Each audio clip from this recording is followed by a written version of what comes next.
तो चलिए जान लेते हैं उत्तर प्रदेश की आज की ताजा बड़ी और काम की लेटेस्ट 25 फटाफट बड़ी खबरों को सिर्फ 10 मिनट में। उससे पहले अभी तक वीडियो को लाइक नहीं किया हो तो वीडियो को लाइक जरूर कर दें। साथ ही आप यूपी के किस जिले या गांव से खबर को देख रहे हैं हमें कमेंट बॉक्स में बताना बिल्कुल भी ना भूलें।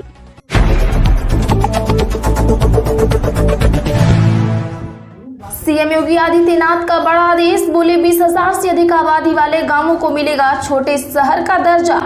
बता दें कि यूपी सरकार गांवों की बढ़ती आबादी को बेहतर सुविधाएं उपलब्ध कराने का फैसला लिया है। इसके लिए राज्य सरकार 20,000 से अधिक आबादी वाले गांवों को छोटे शहर यानी नगर पंचायत का दर्जा देने का फैसला किया है। इसके लिए जिला अधिकारियों से प्रस्ताव मांगा गया है। सीएम योगी आदित्यनाथ का कहना है कि गांवों से पलायन कर लोग बेहतर सुविधाओं की तलाश में शहरों का रुख करते हैं, इसलिए उन्हें स्थानीय स्तर पर ही वे सुविधाएं उपलब्ध कराने का काम किया जा रहा है। निकाय क्षेत्रों में रहने वालों को स्वच्छ पेयजल आपूर्ति, सड़क, गलियां, जल निकासी, सफाई व्यवस्था, कूड़ा निस्तारण, सीवरेज व्यवस्था, मार्ग प्रकाश, पार्क, स्वच्छ पर्यावरण समेत कई अन्य सुविधाएं उपलब्ध कराया जाएगा। पश्चिमी यूपी में लोगों को हाई कोर्ट की बेंच की समस्या, प्रस्ताव पर केंद्रीय कानून राज्य मंत्री बघेल ने स्थिति की स्पष्ट। जी हां, केंद्रीय कानून राज्य मंत्री प्रोफेसर एसपी सिंह बघेल ने कहा है कि सहारनपुर के बेहट से लेकर आगरा फिरोजाबाद तक की जनता को हाई कोर्ट बेंच की समस्या है। सरकार इसको स्वीकार करती है, लेकिन केंद्रीय कानून मंत्रालय में पश्चिमी उत्तर प्रदेश में हाई कोर्ट बेंच से बेहट से लेकर आगरा फिरोजाबाद तक की जनता को हाई कोर्ट बेंच की समस्या है। सरकार इसको स्वीकार करती है, लेकिन केंद्रीय कानून मंत्रालय में पश्चिम उत्तर प्रदेश में हाई कोर्ट बेंच को लेकर प्रदेश सरकार का कोई प्रस्ताव नहीं है। उन्होंने कहा है कि हाई कोर्ट बेंच के लिए हाई कोर्ट के मुख्य न्यायाधीश के प्रस्ताव पर प्रदेश सरकार की ओर से विधिवत प्रस्ताव चाहिए। कानून मंत्रालय में केवल नागालैंड का मामला विचाराधीन है। इलाहाबाद विश्वविद्यालय के छात्र पढ़ेंगे आजादी के बाद का समग्र इतिहास, पाठ्यक्रम बदलेगा। जी हां, बता दें कि भारत का आधुनिक इतिहास विषय में अब तक जो छात्र देश को स्वतंत्रता मिलने यानी 1947 तक के इतिहास को पढ़ते थे उसको विस्तार दिया जा रहा है। बता दें कि इलाहाबाद विश्वविद्यालय के स्नातक छात्र अब आजादी के बाद के राजनीतिक घटनाक्रम, आंदोलन, राजनेताओं, साहित्यकारों, संगीतकारों के योगदान से भी रूबरू होंगे। इलाहाबाद विश्वविद्यालय के मध्यकालीन एवं आधुनिक इतिहास विभाग की ओर से पाठ्यक्रम में अब वर्ष 2000 तक के कालखंड को भी शामिल किया जाएगा। हर तिरंगा अभियान की शुरुआत, सीएम योगी आदित्यनाथ ने बाइक रैली को झंडी दिखाकर किया रवाना। बता दें कि यूपी में हर घर तिरंगा अभियान की औपचारिक शुरुआत बीते दिन से हो गई। मुख्यमंत्री योगी आदित्यनाथ ने बीते शाम को 5 कालिदास मार्ग स्थित आवास से तिरंगा बाइक रैली को हरी झंडी दिखाकर रवाना किया। इस रैली का आयोजन भारतीय जनता पार्टी महानगर की ओर से किया गया। इस मौके पर मुख्यमंत्री ने कहा कि नागरिकों में देशभक्ति की भावना बढ़ाने के उद्देश्य से ये रैली निकाली जा रही है। बाइक रैली में बड़ी संख्या में महिलाओं की भागीदारी रही। दूर तक तिरंगा लिए बाइक सवार दिखाई पड़ रहे थे।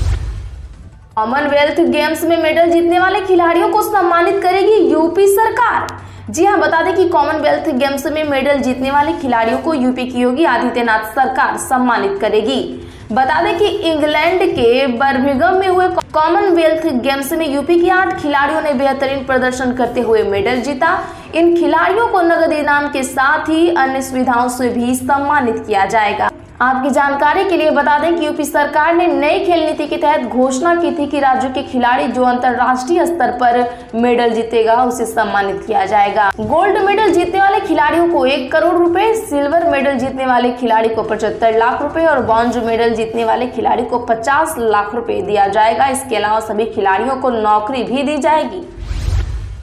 उत्तर प्रदेश के वाराणसी में मुहर्रम के जुलूस के दौरान हुआ बड़ा बवाल, जमकर चले ईंट पत्थर, दर्जनों घायल। जी हां, बता दें कि वाराणसी में भारी सतर्कता और सुरक्षा की घेरेबंदी के बाद भी मिर्जा मुराद इलाके में मुहर्रम के जुलूस के दौरान बवाल हो गया।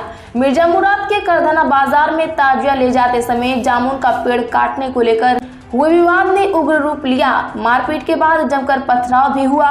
ईंट पत्थर के साथ ही हथियारों का भी इस्तेमाल किया गया। बवाल में दर्जनों लोग घायल हुए हैं। वहीं बता दें कि ताजिया दौड़कर ले जाने के चक्कर में वह भी क्षतिग्रस्त हो गई। पुलिस के मौके पर पहुंचने के बाद भी पत्थरबाजी होती रही। आला अधिकारी भी मौके पर पहुंचे हैं। उत्तर प्रदेश के लखीमपुर खीरी में हैवानियत आई सामने। एक मंदबुद्धि युवक को उल्टा लटकाकर पीटा। वीडियो वायरल होने पर 3 गिरफ्तार। बता दें कि लखीमपुर में एक मंदबुद्धि युवक के साथ हैवानियत करने का मामला सामने आया है। यहाँ के गांव में घूम रहे एक युवक को पकड़ने के बाद उसको उल्टा लटकाकर पीटा गया। इसका वीडियो भी कुछ लोगों ने बनाया। वीडियो अब सोशल मीडिया पर वायरल होते ही पुलिस ने इसका संज्ञान लिया और जाँच शुरू कर दी। इलाके की जानकारी लगते ही पुलिस मौके पर पहुंची और 3 लोगों को गिरफ्तार किया गया है। वीडियो में दिख रहे अन्य लोगों की भी तलाश हो रही है। यूपी सरकार मिशन मोड में। बुंदेलखंड समेत पूरे यूपी में सुधरेगा भूजल स्तर। बता दें कि बुंदेलखंड समेत उत्तर प्रदेश के तमाम इलाकों में लगातार गिरता भूजल स्तर चिंता का सबब बना हुआ है, जिसे देखते हुए योगी सरकार ने भूजल स्तर को सुधारने के लिए मिशन मोड में काम करना शुरू कर दिया है, जिसके सुखद परिणाम आने वाले कुछ दिनों में परिलक्षित होने लगेंगे।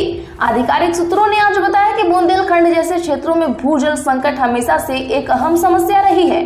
राज्य को इस समस्या से निजात दिलाने के लिए उत्तर प्रदेश की योगी सरकार निरंतर प्रयासरत है। इसी कड़ी में उत्तर प्रदेश सरकार ने बुंदेलखंड क्षेत्र के महोबा, झांसी, बांदा, चित्रकूट, हमीरपुर और ललितपुर जिलों के 20 विकास खंड व पश्चिम उत्तर प्रदेश के मुजफ्फरनगर, शामली, बागपत, मेरठ के 6 विकास खंडों समेत कुल 26 विकास खंडों के भूजल प्रबंधन में सुधार लाए जाने के उद्देश्य से चयनित किया गया है। उत्तर प्रदेश में बढ़ा लंपी वायरस का खतरा। कई जिलों के गाय भैंस चपेट में आए। बता दें कि लंपी वायरस राजस्थान, गुजरात, पंजाब के बाद अब उत्तर प्रदेश में भी कहर बरपा रहा है। लंपी स्किन डिजीज के नाम से जाना जाने वाले इस वायरस ने राज्य के कई जिलों को प्रभावित किया है। जानकारी के लिए बता दें कि उत्तर प्रदेश के गोंडा और बलरामपुर में लंपी से संक्रमित गाय भैंसों की रिपोर्ट सामने आई है, जिसके बाद से उत्तर प्रदेश के सभी 75 जिलों में अलर्ट जारी कर दिया गया है। आपको बता दें कि लंपी वायरस के कारण कई राज्यों में हजारों पशुओं की मौत हो गई है। यूपी के पशुधन विकास परिषद के सीईओ डॉक्टर अरविंद सिंह के मुताबिक गोंडा और बलरामपुर में Indian veterinary research institute Bareilly ने इस बीमारी की रिपोर्ट तैयार की है। उत्तर प्रदेश के आजमगढ़ से आईएसआईएस आतंकी गिरफ्तार। स्वतंत्रता दिवस पर थी धमाके की योजना। ओवैसी की पार्टी का है सदस्य सबाउद्दीन। जी हां, बता दें कि बड़ी खबर सामने आई है। उत्तर प्रदेश के एटीएस की टीम ने स्वतंत्रता दिवस के मौके पर विस्फोट की योजना को विफल करते हुए आईएसआईएस से जुड़े आतंकी सबाउद्दीन आजमी को आजमगढ़ से धर दबोचा है। वह आईएसआईएस में भर्ती कराने वाले सदस्यों से सीधे संपर्क में था। एटीएस ने उनके पास से भारी मात्रा में 315 बोर के कारतूस समेत सोल्डिंग व पीवीसी वायरिंग समेत तमाम आपत्तिजनक सामग्री भी बरामद किया है। संभावना है कि इन सामग्रियों का इस्तेमाल बम बनाने में किया जाता है। गिरफ्तार आतंकी ने पुलिस को बताया कि उसके साथ कुछ लोग स्वतंत्रता दिवस के मौके पर विस्फोट करने की योजना तैयार कर रहे थे। सबाउद्दीन के सबाउद्दीन, सबाहू, दिलावर खान, बैरम खान और आजर जैसे कई छदम नाम भी हैं। बता दें कि वह आजमगढ़ के ही महमूदपुरा, अमीलो मुबारकपुर का रहने वाला है। सबाउद्दीन आईएसआईएस के अलावा ओवैसी की पार्टी एआईएमआईएम का भी सक्रिय सदस्य है। शिवपाल ने बेटे आदित्य को बनाया प्रसपा का प्रदेश अध्यक्ष। नए सिरे से पार्टी को खड़ी करने की कोशिश। जी हां, पूर्व कैबिनेट मंत्री शिवपाल सिंह यादव ने प्रगतिशील समाजवादी पार्टी की जिम्मेदारी बेटे आदित्य यादव अंकुर को सौंपी है। अंकुर के नेतृत्व की पार्टी को नए सिरे से खड़ी करने की तैयारी है। करीब 10 साल से सियासत में सक्रिय आदित्य को प्रदेश अध्यक्ष बनाने के पीछे बड़ी वजह संगठन की एकजुटता है। आदित्य के सामने नए सिरे से पार्टी को सक्रिय करने की चुनौती होगी। खौफनाक मंजर आया सामने। उत्तर प्रदेश के मथुरा में पत्नी ने पति को पेट्रोल डालकर जिंदा जलाया। दिल्ली में उपचार के दौरान मौत। जी हां, बता दें कि मथुरा शहर से सटे मीना नगर इलाके में एक महिला ने क्रूरता की सारी हदें पार करते हुए प्रेम प्रसंग में बाधक बने अपने पति को पेट्रोल डालकर जिंदा जला दिया। पड़ोसियों ने उसे गंभीर हालत में अस्पताल में भर्ती कराया, जहां उसकी उपचार के दौरान मौत हो गई। मृतक के भाई ने आरोपी महिला के खिलाफ मुकदमा दर्ज कराया है। अगर बिजली विभाग में बन गए कंप्यूटर सहायक तो महीने में मिलेगा 81,000 रुपए तक वेतन। जी हां, बता दें कि उत्तर प्रदेश में सरकारी नौकरी की तलाश कर रहे युवाओं के लिए राहत भरी खुशखबरी है। प्रदेश में बिजली विभाग की ओर से कंप्यूटर सहायक के पदों पर भर्तियां निकाली गई हैं। इस भर्ती की आवेदन की प्रक्रिया की शुरुआत आज से हो गई है, जिसकी अंतिम तारीख अब 31 अगस्त 2022 है। इन पदों पर आवेदन के लिए उम्मीदवारों की आयु सीमा 21 से 40 साल की तय की गई है। हालांकि सरकारी नियमों के अनुसार आरक्षित वर्ग के उम्मीदवारों को अधिकतम आयु सीमा में छूट दी जाएगी। वहीं साथ ही बता दें कि इन पदों पर चयनित होने वाले उम्मीदवारों को मैट्रिक लेवल 4 के तहत 27,200 रूपए से 86,100 रूपए महीने तक का वेतन दिया जाएगा। इसके अलावा राज्य सरकार की ओर से लागू किए जाने वाले अन्य भत्तों का भी लाभ दिया जाएगा। नारायणी सेना के केस के अस्थायित्व पर 26 अगस्त को होगी सुनवाई। दरअसल बता दें कि मथुरा के श्री कृष्ण जन्म स्थान और शाही ईदगाह मस्जिद मामले में 13.37 एकड़ जमीन पर दावा करने वाले नारायणी सेना के राष्ट्रीय अध्यक्ष मनीष यादव के केस में अब 26 अगस्त को 7 रूल 11 CPC पर सुनवाई होगी। वहीं बता दें कि पिछली तारीख पर अदालत ने नारायणी सेना के अधिवक्ता सुरजीत सिंह को प्रतिवादी गण में से एक सुन्नी वक्फ बोर्ड के अधिवक्ता GP निगम को केस से संबंधित कागजात 2 दिन के अंदर सौंपे जाने के निर्देश दिए थे, लेकिन यह कागजात सोमवार को अदालत में सौंपे गए, जिसके चलते सुनवाई नहीं हो सकी। वृद्धावस्था पेंशन पाने के लिए जल्द कराने आधार से लिंक, फर्जीवाड़ा रोकने के लिए शुरू किया गया अभियान। जी हां, बता दें कि उत्तर प्रदेश में इस समय 56 लाख बुजुर्गों को राष्ट्रीय वृद्धावस्था पेंशन का लाभ दिया जा रहा है। पेंशन पाने वाले लाभार्थियों को अब आवेदन के साथ ही आधार कार्ड को बैंक खाते से लिंक कराना होगा, अन्यथा उन्हें पेंशन की अगली किस्त नहीं मिल सकेगी। रक्षाबंधन पर इस बार भाइयों की कलाई पर सजेगा बहन और देश का प्यार, तिरंगा राखियों की बढ़ी डिमांड। जी हां, बता दें कि आजादी के अमृत महोत्सव पर रक्षाबंधन का त्योहार भी देशभक्ति के रंग में डूबा हुआ है। भाइयों की कलाई पर इस बार बहनें देश का प्यार भी बांधने जा रही हैं। यही वजह है कि बाजार में तिरंगा राखियों की मांग सबसे अधिक है। स्वयं सहायता समूह की महिलाएं विविध प्रकार की राखियों के साथ ही तिरंगा राखियां तेजी से बना रही है। समूहों की राखियों का व्यवसाय करीब 5 करोड़ रुपए का होने की उम्मीद है। बता दें कि उत्तर प्रदेश राज्य ग्रामीण आजीविका मिशन महिलाओं को आत्मनिर्भर बनाने के लिए समय व मांग के अनुरूप तरह तरह के रोजगार से जोड़ रहा है। इन दिनों स्वयं सहायता समूह की महिलाएं सभी 75 जिलों में राखियां बनाने का कार्य अभियान के रूप में कर रही है। टिकैत बोले, सरकार दवाई मांग रही है, ट्रायल देना पड़ेगा। 15 अगस्त को निकालेंगे ट्रैक्टर तिरंगा परेड। बता दें कि बुढ़ाना क्षेत्र के गांव बीटावदा में बीते दिन भाकियू के राष्ट्रीय प्रवक्ता चौधरी राकेश टिकैत की अध्यक्षता में गन्ना भुगतान, बिजली के बिल आदि मुद्दों को लेकर किसानों की पंचायत हुई। पंचायत में अन्य जनपदों के भी किसान पहुंचे। उन्होंने कहा कि सरकार दवाई मांग रही है, आंदोलन करके इन्हें ट्रायल देना पड़ेगा। राकेश टिकैत ने कहा कि सरकार ने अग्निपथ योजना को लाकर युवाओं के साथ छल किया है। किसानों के बिजली के मुद्दों के लिए भी कोई एक तारीख तय करके आंदोलन शुरू किया जाएगा। उन्होंने कहा कि किसानों पर बिजली के फर्जी मुकदमे कर लूटने का काम किया जा रहा है। उन्होंने कहा कि सभी कार्यकर्ता 15 अगस्त को अपने अपने ट्रैक्टर पर तिरंगा लगाकर मुजफ्फरनगर के राष्ट्रीय इंटर कॉलेज के मैदान में पहुंचने की तैयारी करें। 15 अगस्त को शांतिपूर्ण तरीके से तिरंगा लगाकर ट्रैक्टर की परेड की जाएगी।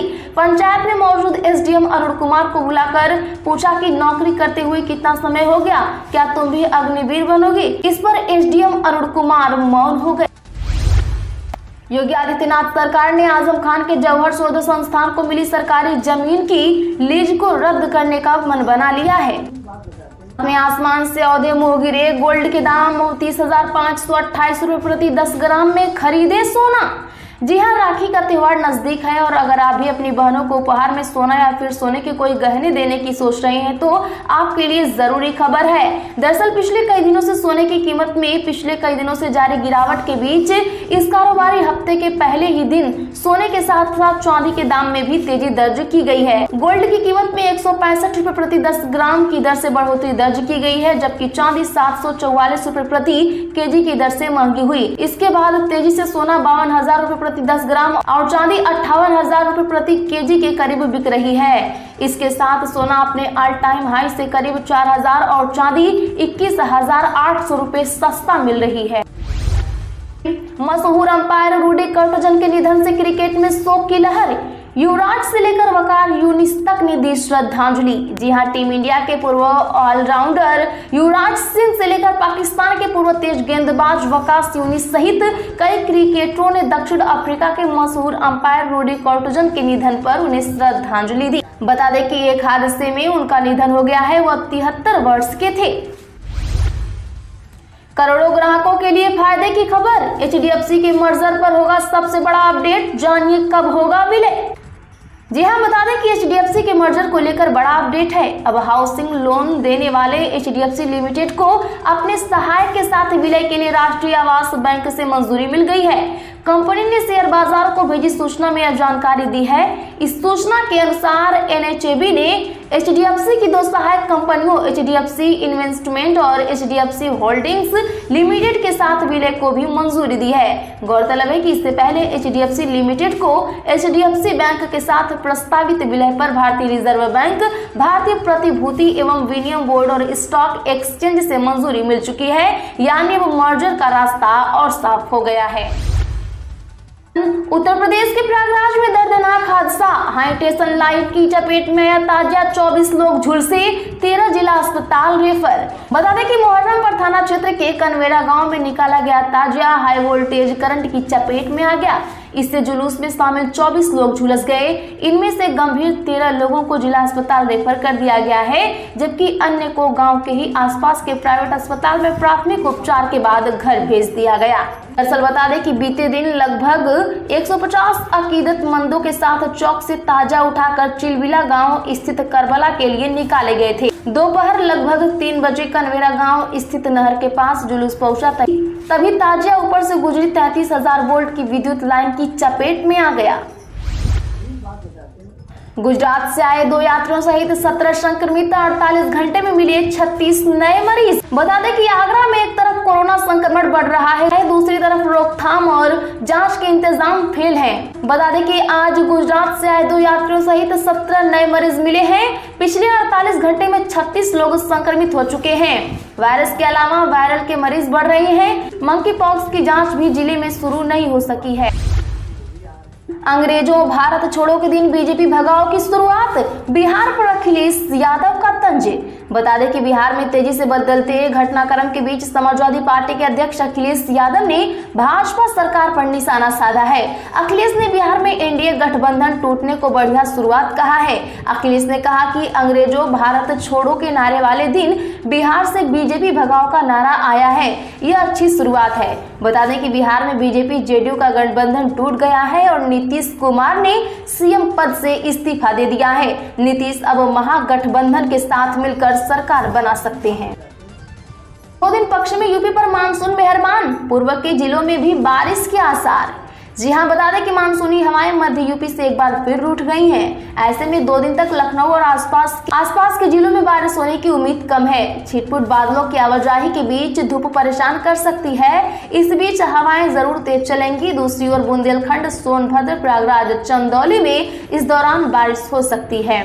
इसी के साथ दोस्तों यूपी की आज की ताज़ा बड़ी और काम की खबरों में फिलहाल इतना ही। यूपी की ऐसी ही तमाम अपडेट्स के लिए चैनल को अभी सब्सक्राइब कर बगल में घंटी के निशान को जरूर दबा लें। दोस्तों अभी तक वीडियो को लाइक नहीं किया हो तो लाइक कर इसे ज़्यादा से ज़्यादा लोगों में शेयर जरूर करें।